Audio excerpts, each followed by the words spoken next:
गणनायकाय गणदेवताय गणाध्यक्षाय धीमहि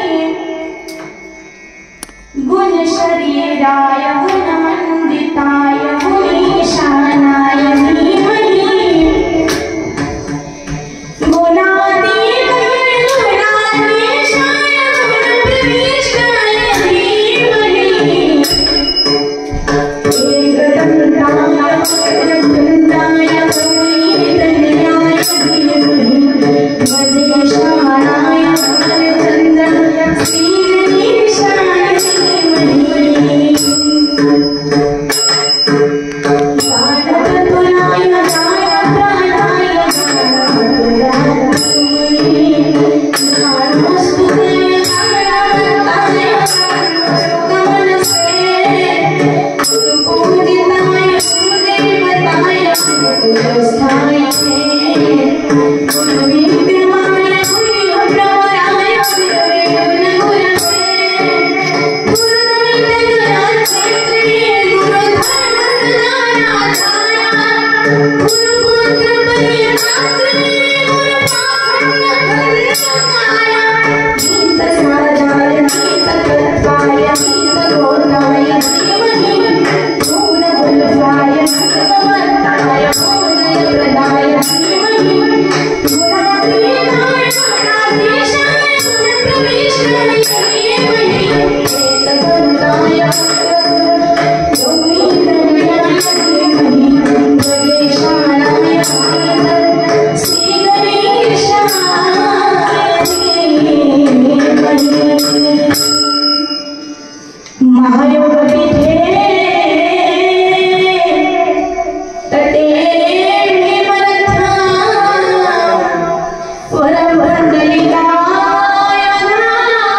नाथमुनीन्द्रं समागत्य तिष्ठान्तमानन्दकन्दं परब्रह्मलिङ्गं भजे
पांडुरंगा करू प्रथम दुसरे चरण संतांच्या त्यांच्या कृपाने कथेचा विस्तार बाबा सद्गुरुदास तुका जयांचे केले स्मरण होय सगळं विद्येचे अधिकरण तेची बंदिसे चरण श्रीवरांचे ते नमस्कार मी आता चलो आओ जी पवन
संत चरणाच्या लागता सहज वासनेचे बीज धरले जाय मग राम नामे उपजे आवडी सुख घडी वाढुलाय। प्रस्तुत कीर्तन रूपी सेवेकरता निवडलेला अभंग देहूचे सुप्रसिद्ध साधू जगद्गुरु जगद्वंदनीय वऱ्याड्याच्या मूर्तिमंत पुतळे संत श्रोमणी जगद्गुरु तुकोबाराया यांचा अवघ्या 4 चरणांचा उत्कृष्ट असा अभंग दर गुरुवारी महाआरतीच्या निमित्ताने इथे सत्संग घडतो। कीर्तन रूपी सेवा या ठिकाणी सेवा होतात। तर आजच्या दिवसाची कीर्तन रूपी सेवा बाबांनी मला 5 वाजता फोन केला, अचानक सांगितलं तुला कीर्तन करावं लागेल, म्हटलं काही हरकत नाही। तर बाबांच्या सांगण्यावरून कीर्तनाचा योग इथपर्यंत मी आले आणि चांगल्या प्रकारचे गुणवान कलाकार या ठिकाणी आजच्या कीर्तनासाठी मला साथ करण्यासाठी आले। सर्वप्रथम तर यांना जोरात टाळी वाजवा सर्वांसाठी। तर त्याच्यामध्ये ज्यांचं अगदी गोड गायन आहे की त्यांचं गायन कसं ऐकतच राहावं असे असणारे हरिभक्त पारायण नितीन देशमुख महाराजांचं या ठिकाणी आगमन झाले। महाराजांचे सुद्धा खूप मनापासून धन्यवाद। तसेच आपल्या गावातील कीर्तनकार हरिभक्त पारायण लक्ष्मण महाराज जाधव असतील, तसेच माझ्यापेक्षा वयाने ज्ञानाने अधिकाराने मोठे असणारे माझ्या आजोबांच्या जागेवर असणारे हरिभक्त पारायण गणपत बाबा भांगरे असतील, बाबा सुद्धा माझ्या कीर्तनासाठी उभे आहेत, त्यांचे सुद्धा धन्यवाद। इकडे चांगल्या प्रकारचे मृदुंगाची साथ जे मला करत आहेत हरिभक्त पारायण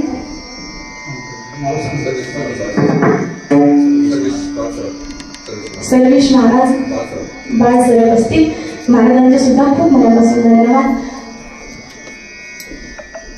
तसेच महिला विनेकरी आजी असतील, संपूर्ण ताडकरी छोटे छोटे बाळ वारकरी असतील। त्यामध्ये आता एक वारकरी तयार झाले, माझा चुलत भाऊ आहे, त्याचं कालच परवा दिवशीच आम्ही ॲडमिशन करून आलो नितीन महाराजांच्या संस्थेमध्ये। तर त्याला पण चांगली गोडी लागली आहे। अगदी घराण्यामध्ये त्यांच्या कोणीच वारकरी नाही, पण माझं बघून बघून अगदी त्याला सुद्धा एवढी गोडी लागली की त्याने ठरवलं की मला पण संस्थेमध्ये जायचं। तर आपण सर्व त्याला इथून पुढच्या प्रवासासाठी आपण सर्वजण त्याला शुभेच्छा देऊ की चांगल्या प्रकारे आपल्या गावाचं नाव सुद्धा तो ठिकाणी आई आपल्या गावाचं नाव मोठं करणार आहे. म्हणून सर्वांनी आपल्याला शुभेच्छा देऊया. तसेच महिला वर्ग असतील, पुरुष वर्ग, बालगीत संपूर्ण आणि ज्यांच्या चांगल्या प्रकारची जी साऊंड सिस्टीम आहे आधी दादा असतील, चांगल्या प्रकारची साऊंड सिस्टीम लावतात ते प्रत्येक वेळेस. आणि तसेच आमचे प्रदीप काका ते सुद्धा आहेत. तर त्यांचे सुद्धा खूप मनापासून धन्यवाद. अजून कोणाचं नाव न घेता आपण कीर्तनाला सुरुवात करूया. धन्यवाद.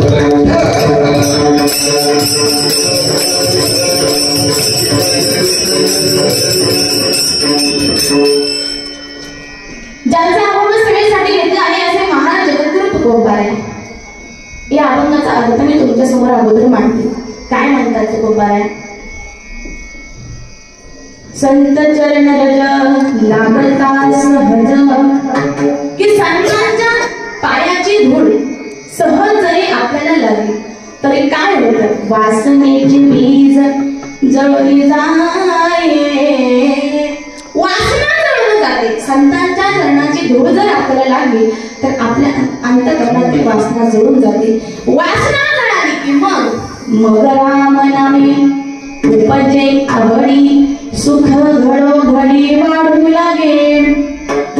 वासना जळाली की मग राम जागा होतो, मग सुख घडोघडी वाढू लागे. कंठी प्रेम दाटे, नयनी निर्लोटे, हृदये प्रगटे रामरूप. काम झालं की भगवान परमात्मा आपल्या हृदयामध्ये येऊन राहतो. आणि शेवटी तुकोबाराय म्हणतात, तुका म्हणे साधना सुलभ कोमटे, परी उपदिष्टे पूर्व पुण्य. की हेच एक प्रकारचं साधन आहे. सुलभ आहे, साजरे आहे, गोजिर आहे. सर्वात सोपं साधन म्हणजे भगवान परमात्म्याचं नाम. अशा गोड अर्थाचा अभंग तुमच्यासमोर याचा अर्थ म्हणला, त्याचा विस्तार करण्याचा प्रयत्न मी केला.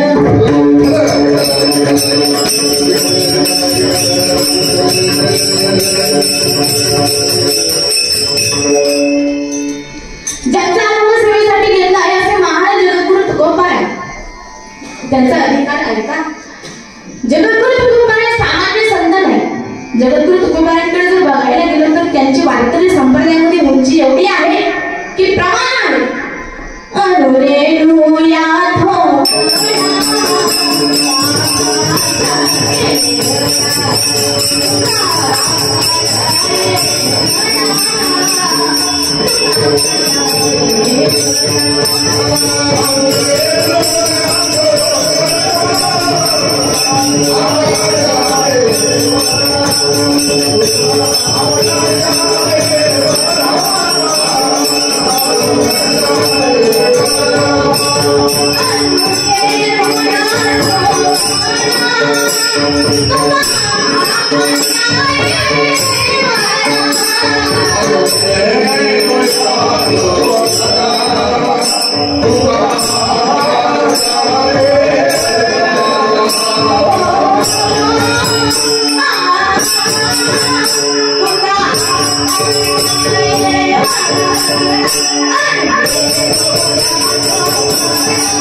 ज्यांची आताच उपस्थिती झालेली आहे असे आदरणीय हरिभक्त कराळे गोडसे अण्णा असतील. अण्णांच्या ठिकाणी उपस्थिती झाले त्यांचे सुद्धा खूप धन्यवाद. अनुरेणो या थोकडा तुका आकाशा एवढा. जगद्गुरु तुकोबारायांची उंची एवढी आहे की आकाशाला टेकले. पण सांगू, जगद्गुरु तुकोबारायांची उंची आकाशा एवढी नाहीच. तर ऐका, जगद्गुरु तुकोबारायांच्या उंची समोर आभाळ सुद्धा ठेवणं आहे. एवढी माझ्या जगद्गुरु तुकोबारायांची उंची आहे. जगद्गुरु तुकोबांना वारकरी संप्रदायामध्ये एवढी उंची गाठली नाही, तरी पण लहान होण्याची भावना जगद्गुरु तुकोबांना मागतात.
जगद्गुरु तुकोबांना एवढी उंची गाठली तरी सुद्धा माझे जगद्गुरु तुकोबांना लहान होण्याची भावना मागतात. एवढे महान जगद्गुरु तुकोबांना त्यांचं नाव जरी ऐकलं तर यमाच्या अंगात सुद्धा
जगद्गुरु तुकोबांना वारकरी संप्रदायाचं नाक परमार्थाचं नाक आहे.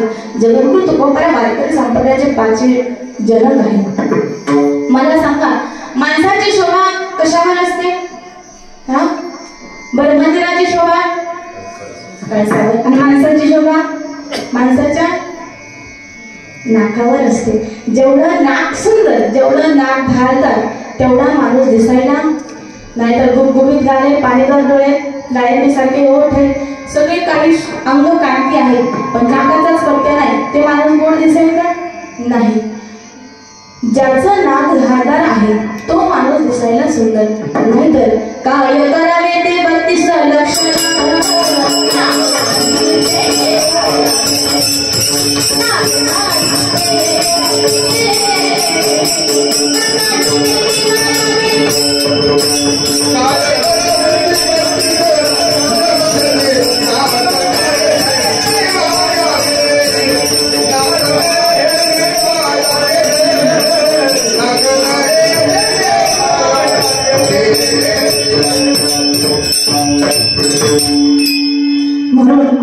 जगद्गुरु तुकोबांना वारकरी संप्रदायाचं नाक आहे.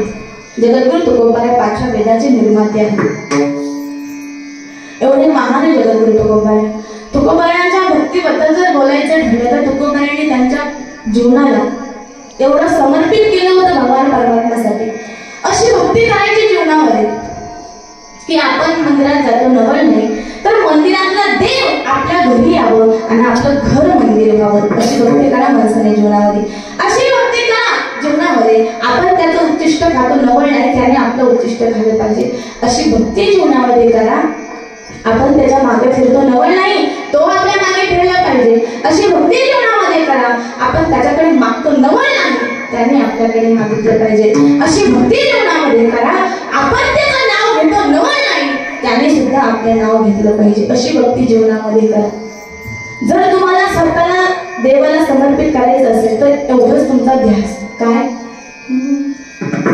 हम तुम्हारे प्रभु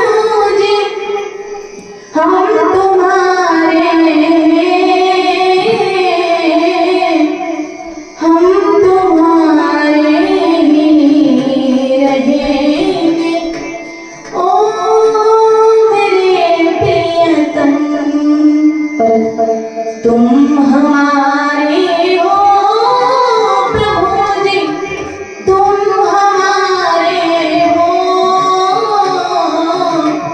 तुम हमारे रहोगे ओ मेरे प्रियतम।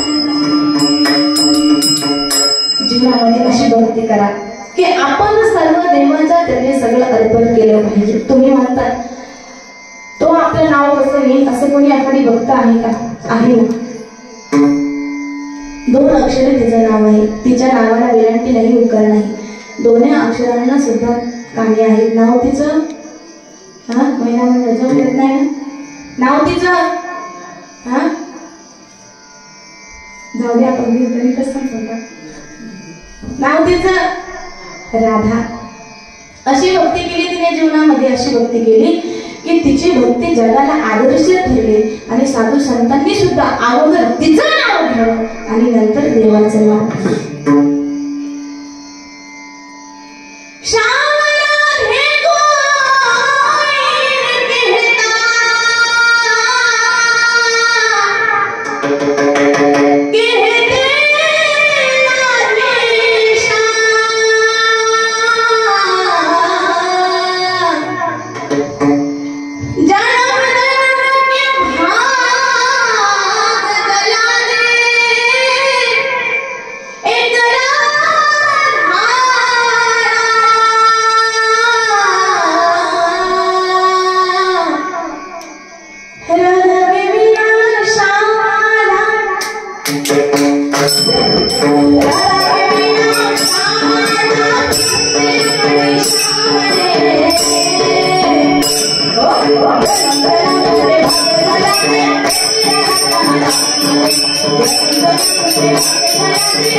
जीवनामध्ये भक्ती अशी करावी की तिचं नाव अगोदर घेतलं जातं, नंतर भगवान श्री कृष्ण परमात्म्याचं नाव घेतलं जातं।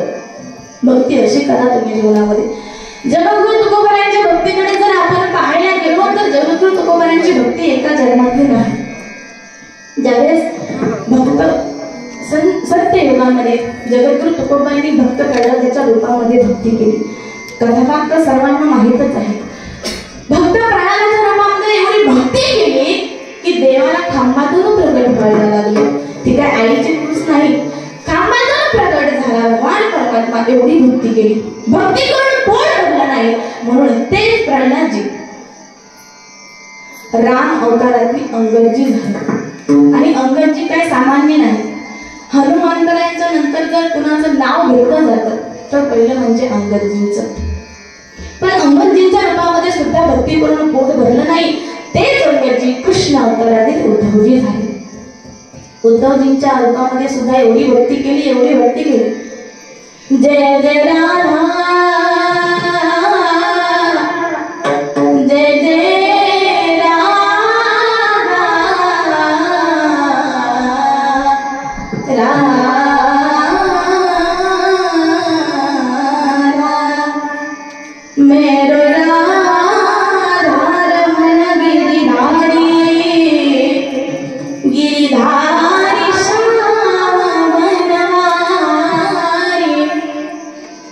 मेरे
भक्ती करून पोट भरलं नाही म्हणून तेच उद्धवजी नामदेव महाराजांच्या रूपामध्ये भक्ती करायला लागले. आणि नामदेव महाराज काही सामान्य संत नाही. आपल्या वारकरी संप्रदायाचा जास्तीत जास्त प्रचार प्रसार जर कुणी केला असेल तर ते नामदेव महाराज आहेत. थेट पंजाबापर्यंत आपला वारकरी संप्रदाय नेऊन पोहोचवलाय. कधी ज्या वेळेला प्रचार प्रसाराचं कुठलंच साधन नव्हतं, टीव्ही नाही, टेप नाही, मोबाईल नाही, अशा वेळेला आता कुठं कर्नाटकातल्या दिंड्या आल्या तर आपण म्हणतो बापरे आपला वारकरी संप्रदाय कुठपर्यंत जाऊन पोहोचला. कधी मोबाईलच्या जमान्यामध्ये. पण ज्या वेळेला कुठलं साधन नव्हतं अशा वेळेला वारकरी संप्रदायाची पताका थेट पंजाबापर्यंत फडकवली ते म्हणजे संत नामदेव महाराज. आणि नामदेव महाराज काही सामान्य संत नाही. नामदेव महाराजांच्या कीर्तनामध्ये विश्वाचा मालक नाचला. नामदेव कीर्तन करी पुढे देवनाथ पांडुरंग, नामदेव कीर्तन करी पुढे देवनाथ पांडुरंग.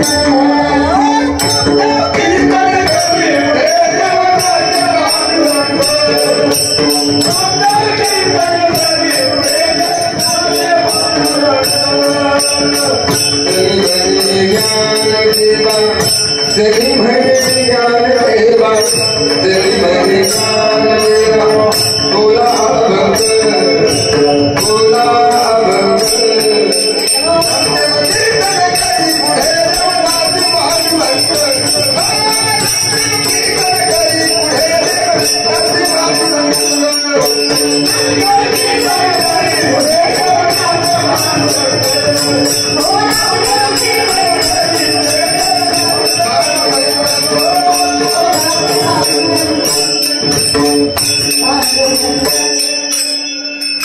नामदेव कीर्तन करी पुढे देवनाथ पांडुरंग. नामदेवाच्या कीर्तनामध्ये देव इतका नाचला की देवाचं धोतर घालण्याची वेळ आली. अरे नाचता नाचता देवाचा गळला पितांबरा, सावध होई बोले ऐसे बोले कबीरा. एवढा पितांबर घालण्याची वेळ आली. नामदेव महाराज म्हणतात अरे अरे काय माझ्या देवाची फजिती झाली. नामदेव महाराजांनी खांद्याचा शेला घेतला कमरेला बांधला. जसे नामदेव महाराज करायचे तसा विश्वाचा मालक करायचा. देवाने सुद्धा खांद्याचा शेला घेतला कमरेला बांधला. नामदेव महाराज म्हटले बस आता माझं चिंतन, माझी चिंता मिटली. आता देवाने कमरेला शेला बांधला आणि जेव्हापासून तो शेला कमरेला बांधला ना तेव्हापासून वारकरी संप्रदायाची परंपरा चालू झाली की कंबर बांधून कीर्तन करायची. तेव्हापासून चालू झाली ती वारकरी संप्रदायाने आज तागे जपली सुद्धा असे नामदेव महाराज. पण भक्ती करून पोट भरलं नाही. तेच जगद्गुरु तुका अवतार नामयाचा संप्रदाय सकळाचा येथुनिया. असे महान जगद्गुरु तुकोबाराया ते या अभंगामध्ये स्वतःच्या अंतकरणातील भाव व्यक्त करतात की संतांच्या सानिध्यामध्ये गेल्याच्या नंतर काय होईल, संतांच्या सानिध्यात राहिल्यावर कुठं जाऊ, याचं वर्णन जगद्गुरु तुकोबाने अभंगाच्या प्रथम चरणात करतात. संतांच्या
संत चरणार जय लागता सहज वासनेचे बीज जळून जाय.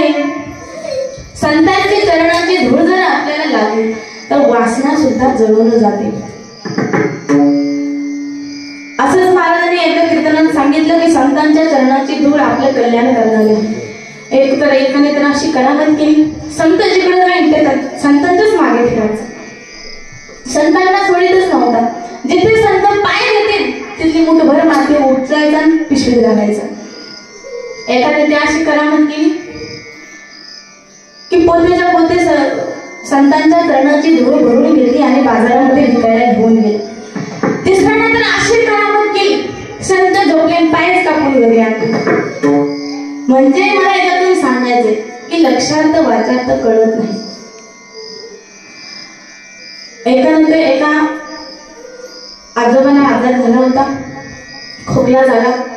डॉक्टरांकडे गेला, सांगितले डॉक्टर काही पण करा पण माझा खोकला बंद झाला पाहिजे. बाबा तुम्हाला कुठलं व्यसन आहे का? म्हटले हो, बिडी वडण्याचं व्यसन आहे. बाबा अगोदर ती बिडी तुम्हाला, त्या बिडीपासून तुम्हाला लांब राहावं लागेल. डॉक्टर म्हटले तुम्हाला बिडीपासून लांब राहावं लागेल. त्याला गोळ्या 8 दिवसाच्या गोळ्या औषधा दिल्या. बाबा घरी गेले. 8 दिवस गोळ्या औषधा खाल्ल्या तर बाबाचं काय खोकलाच बंद झाला नाही. तो परत डॉक्टरांकडे गेला. डॉक्टर साहेब तुम्ही गोळ्या औषधा दिल्या पण सगळ्या काही बेकामी निघाल्या, मला माझा खोकला काही बरा झाला नाही. डॉक्टर म्हटले मी काय सांगितलं होतं, पथ्य काय पाळायला लावलं होतं? म्हणे सांगितलं होतं बिडीपासून लांब राहा. म्हणजे तुम्ही काय केलं? म्हणे आमच्या घरामध्ये चूल फुकण्यासाठी एक फुंकारी आहे, त्याच्या पुढच्या बाजूला बिड्यांचं बंडलच ठेवलं आणि बॉयलर पेटवल्यासारखं पेटवलं दुसऱ्या बाजूनी ओढल्या. डॉक्टर साहेब म्हटले माझ्यासारखे हजारो डॉक्टर जरी आले तरी तुमचं आजार बंद होणार. म्हणजे लक्षार्थ वाचार्थ कळत नाही. एका आजोबाला दवाखान्यामध्ये हृदयाचा आजार होता. डॉक्टर साहेबांकडे म्हटलं डॉक्टर साहेब माझा आजार काय बरा होत नाही, काहीतरी करा. डॉक्टर साहेबांनी त्याला 2 गोळ्या इंजेक्शन दिली. सांगितलं बाबा पुढच्या वेळेला तुमच्या हृदयाचा आपण फोटो काढायचा आहे. पण बाबाला वाटलं, बाबाला काय ऐकायला दिलं नाही का काय. बाबा घरी गेले. दुसऱ्या दिवशी बाबा मेकअपच करून आले डॉक्टरांकडे. डॉक्टर साहेब म्हटले बाबा एवढा मेकअप करून का आले? म्हणजे तुम्ही तर म्हटलं की फोटो काढायचा आहे. बाबा तुमचा नाही काढायचा, तुमचा जो आजार आहे ना त्याचा काढायचा आहे. म्हणजे लक्षार्थ वाचार्थ कळत नाही. त्याचा तो कळला पाहिजे. संतांच्या चरणाची धूळ म्हणजे काय, तर संतांची चरणाची धूळ म्हणजे त्यांचं ज्ञानरूपी रजकमल. आपण रस्त्याने चालत असतो, एखादी वावटळ आली, ती वावटळ जर आपल्या चेहऱ्यावर आली तर आपले डोळे मिटतात. पण संतांच्या ज्ञानरूपी चरणानं, ज्ञानरूपी धुळीनं माणसाचे डोळे बंद असलेले उघडतात. म्हणून संतांच्या चरणाची धूळ, आणि सांगेन मी तुम्हाला, संतांच्या चरणाची धूळ एवढी महत्वाची आहे की जगाचं कल्याण तर करतेच. पण ऐका, एक उदाहरण देऊन सांगते. द्वारकेमध्ये भगवान परमात्मा, श्रीकृष्ण भगवान परमात्मा राहत होते. त्यांचं डोकं दुखायला लागलं. सांगितलं, कुठं पहाड जडबुटी आणू का, कुठल्या दवाखान्यामध्ये जाऊ का, कुठले हकीम आणू का, काय करू देवा सांगा तुमच्यासाठी. विचारलं तिथल्या साधकांनी विचारलं तर सांगितलं, मला संतांच्या चरणाची धूळ जर तुम्ही मला आणून दिली तर माझं डोकं दुखायचं बंद होईल. नारदजी आले होते तिथे. नारदजींना हे काम दिलं, नारदजी तुम्ही जा संतांच्या चरणाची धूळ घेऊन या आणि माझ्या डोक्याला लावा. देवा, संतांच्या चरणाच्या धुळीनं तुमचं डोकं दुखायचं बंद होईल का? हो नारदजी. नारदजी गेले. नारदजी काय होते? नारदजी सुद्धा संत होते. पण नारदजी त्यांचा विचार न करता संतांची धूळ आणण्यासाठी गेले. त्यांना वाटलं एखादा महान संत असेल म्हणून देवाने मला हे काम दिलं. नारदजी फिरत फिरत गेले, प्रत्येकाकडे धूळ मागू लागले की तुमच्या चरणाची धूळ देता का? म्हणे कशाला? म्हणे देवाचं डोकं दुखतंय, देवाच्या डोक्याला ती धूळ लावायची, मग देवाचं डोकं बंद होईल. ओ नारदजी, तुम्हाला कळतं का? म्हणे काय झालं? म्हणे आमच्या चरणाची धूळ देवाच्या डोक्याला, नरकात जाऊ आम्ही, तुम्ही पण संत आहेत, तुम्ही द्या ना धूळ. एका मिनिटात नारदजी त्या ठिकाणी शांत झाले. नारदजी म्हटले, ठीक आहे, तुम्ही देऊ नका. कुठेच नारदजींना धूळ मिळाली नाही. नारदजी म्हणतात, आपण वृंदावनामध्ये जाऊ, कारण तिथे गोपिका आहे. कारण गोपिका देवावरती एवढा प्रेम करायच्या. जरी आपण गोपिकांकडे मागितलं, त्यांनी दिलं तर बरं होईल. नारदजी या ठिकाणी वृंदावनामध्ये जातात. गोपिका तर फक्त देवाच्या नामाचंच भजन करत असतात. तेरी अखियां है जादू भरी, बिहारी में तो कब से खड़ी, तेरी अखियां है जादू भरी, बिहारी में तो कब से खड़ी. अखंड देवाचं चिंतन, अखंड देवाचा ध्यास. नारदजी गेले. नारदजीने विचारलं, गोपिकांनो तुमच्या चरणाची धूळ देता का? म्हणे कशाला? देवाचं डोकं दुखतंय, तुमच्या चरणाची धूळ जर देवाच्या डोक्याला लावली तर देवाचं डोकं दुखायचं बंद होईल. एका मिनिटामध्ये गोपिका तयार झाल्या. गोपिका म्हटल्या, टेम्पूचे टेम्पू न्यायचे का सांगा, लगेच देतो. नारदजी म्हटले, ठीक आहे, पण गोपिकांनो ऐका, तुमची जर चरणाची धूळ जर देवाच्या डोक्याला लागली तर तुम्हाला नरकामध्ये जावं लागेल. गोपिकांचं उत्तर ऐका, नारदजी, जर आमच्या चरणाच्या धुळीनं जर देवाचं डोकं बंद होत असेल तर आम्ही नरक सुद्धा भोगायला तयार आहोत. नारदजीने ती माती घेतली, धूळ घेतली आणि देवाच्या डोक्याला लावली तर देवाचं डोकं दुखायचं बंद झालं. मग मला सांगा, संतांच्या चरणाची धूळ जर आपल्याला लागली, कारण देवाला सुद्धा संतांची धूळ देवाला सुद्धा भाग्याची ठरली.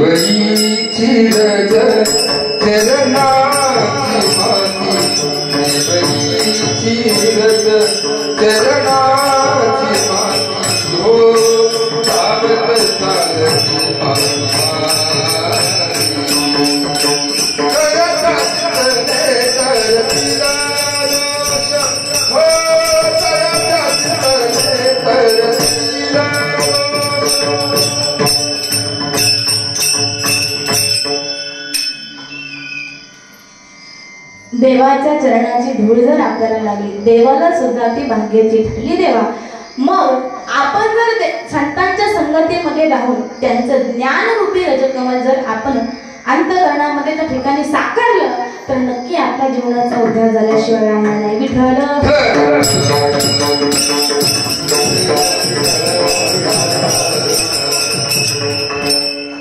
संतांची संगत जरी आपल्याला घडली तर काय होते प्रकार ऐकावा. वासनेचे बीज जळवलीच आहे, वासना सुद्धा जळून जाते. एक उदाहरण देते मी तुम्हाला. मेवाड प्रांतातील एक महिला संत आहे. एवढा सुंदर दिसायला, एवढ्या सुंदर आणि एवढी भक्ती करायच्या, राजघराण्यातील आहेत, पण देवावर त्यांनी स्वतःच पूर्ण समर्पित देवावरती केलं होतं. अखंड देवाचं चिंतन करायच्या. एवढ्या सुंदर दिसायला की जर त्यांनी पाणी जरी प्यायलं, जसा एखादा झरा वाहतो ना, तसं गळ्यातलं पाणी झऱ्यासारखं आपल्याला दिसायचं. एवढं सुंदर होत्या दिसायला, एवढ्या सुंदर की सूर्यांच्या तप्त किरणाने सुद्धा विचार करावं की माझ्याकडून एखाद्या भक्ताला त्रास नको व्हायला. एवढ्या सुंदर. जर त्यांनी पान खाल्लं तर त्यांचे ओठ काय, तर गळा सुद्धा त्यांचा लाल व्हायचा, गुलाबी व्हावा. एवढ्या सुंदर दिसायला होत्या. आणि कृष्ण मंदिरामध्ये भक्ती करत होत्या. तिथे त्यांच्या सेवेसाठी एक महिला होती, गरीब होती. तिच्याकडे फक्त तिचा एक मुलगा होता आणि ती यायची, मीराबाईची सेवा करायची, मीराबाईला वेळेवरती जेवण द्यायची आणि घरी निघून जायच्या. असं करता करता बरेच दिवस निघून गेले. पण एक दिवस त्या ठिकाणी त्या मावशीला कुठेतरी काम असल्यामुळे तिने आपल्या मुलाला सांगितलं, कन्हैया तू जा आणि त्या मीराबाईला डबा नेऊन दे. म्हणून तो कन्हैया भंग मीराबाईला डबा नेण्यासाठी त्या ठिकाणी मंदिरामध्ये जातो. तर मीराबाई त्या ठिकाणी अखंड भजन करत, माझा मनाला छंद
ज्यावेळेस मीराबाईंना राणाजींनी विष दिलं होतं, मीराबाईने याच भक्तीच्या ताकदीवर ते विष सुद्धा पचवलं होतं.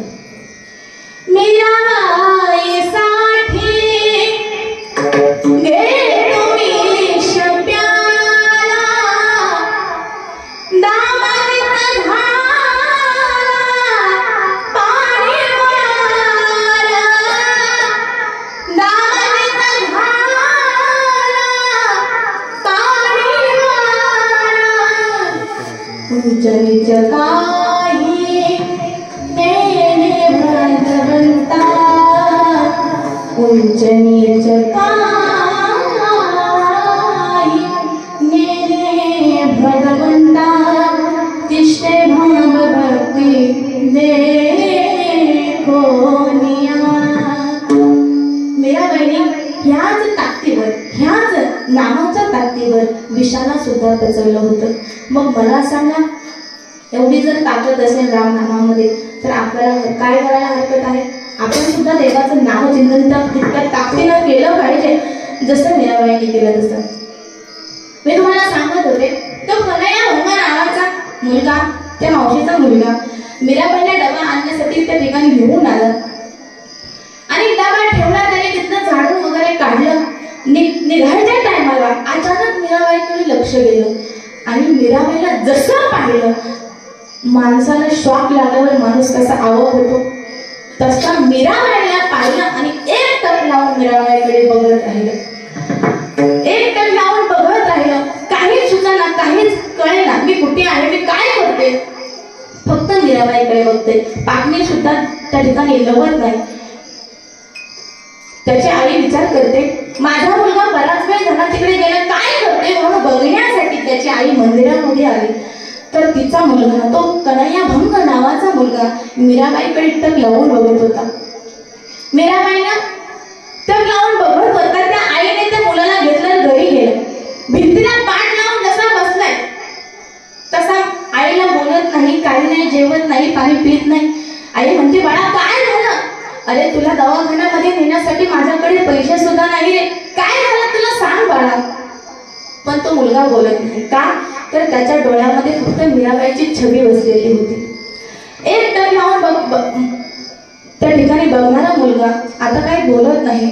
आई विचार करते, काय झालं असेल माझ्या मुलाला. ती आई मीराबाईकडे जाते. मीराबाईला डबा घेऊन जाते. पण उदास चेहरा पाहून मीराबाई म्हणतात, आई काय झालं तुम्हाला? तुमचा चेहरा असा उदास का झाला? तिला सांगू वाटत नव्हतं, पण माणसाने अंतःकरणातलं जर बाहेर काढलं तर माणूस पूर्णपणे मोकळा होतो. नाहीतर बऱ्याच गोष्टी माणसाने जर अंतःकरणामध्ये दबून ठेवल्या, एक दिवस कुई.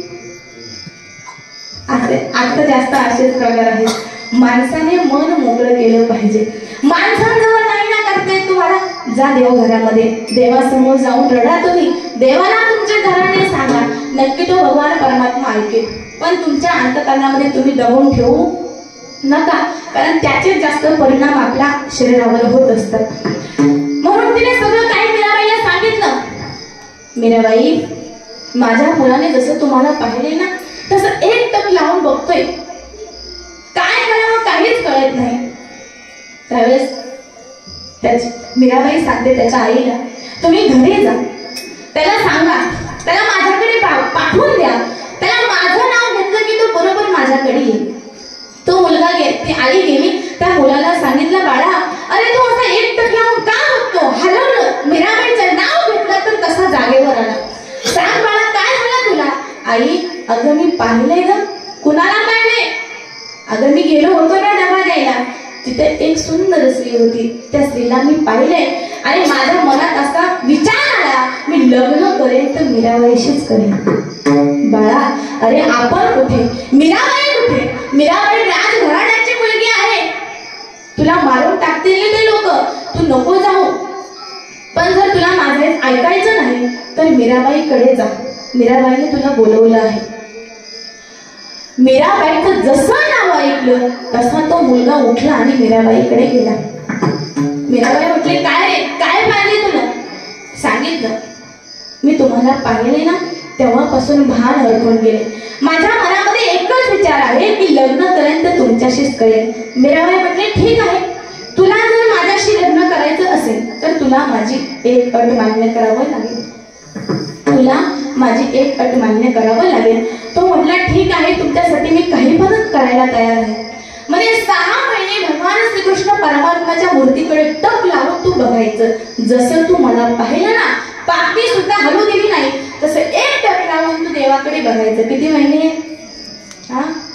6 महिने. ठीक आहे मीराबाई, तुमच्यासाठी 6 महिने काय 6 वर्ष मी देवाकडे टक लावून बघेल.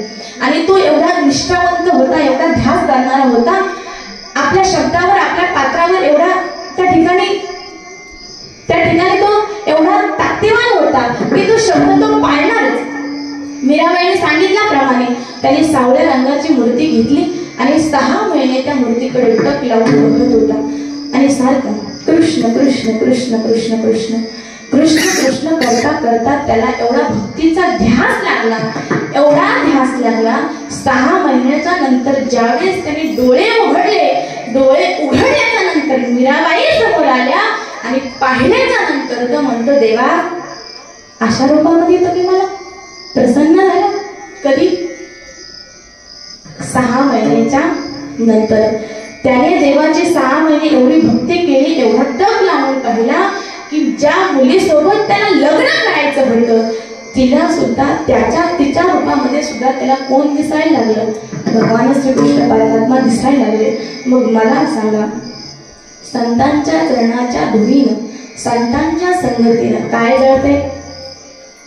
वासनेचे बीज जळून जाय संत चरण रज लागता सहज वासनेचे बीज जळून जाय